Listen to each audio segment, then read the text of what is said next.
From what you've shared, I don't think your biggest challenge is going to be courage, intelligence, work ethic, or strategic thinking. I think your biggest challenge will be premature certainty.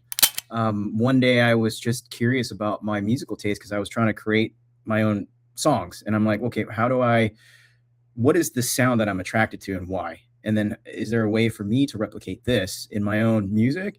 And then it went down this rabbit hole, which is pretty typical of using AI, right? You go down these rabbit holes all the time. You're like, oh, it mentioned this. I need to learn more about this. And that's just how my mind works because I'm super curious, like as a person.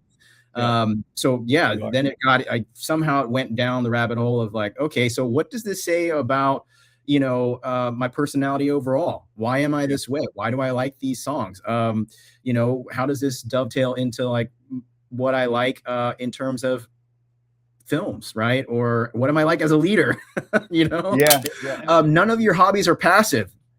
Yeah. I mean, that's actually pretty, I would not have articulated that concisely.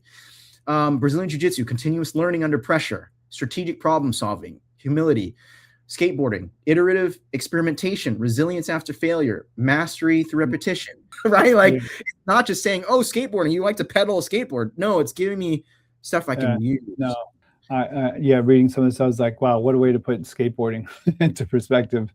Yeah, and that's what, because you on a skateboard, you're constantly failing. You're trying to kick, you're trying to jump, you're trying to do things, and it's more fails than successes. And then one observation that does stand out is you repeatedly choose songs that create emotional containment.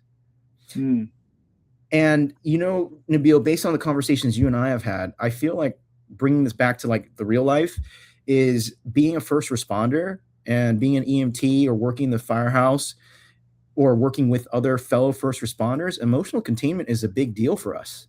We can't show up to scenes and just lose losing, right? You have to be strong for your team, the scene, the patients, you know what I mean? And I think that's really reflective for me towards real life.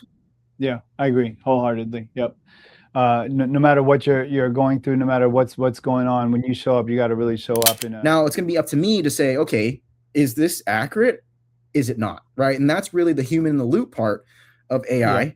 Yep. Right. Bill, I mean, in your job, you probably, it's not just like, hey, do I create this new product for my business or not? It's what do our customers actually want? That's not something ChatGPT can tell you, right? That's up to you as a leader to use your judgment on. You got to bring in that institutional knowledge within yourself. Yes, exactly. Then not just me, but my leadership style. And here's the crazy part. We haven't gotten to the rest of it. Like, what does this say about my preferences in romantic partners, right? Like, like, does the woman of my dreams, should she like the same music? I'm going to find her at a Whitesnake concert. You don't need the ChatGPT that. Yes.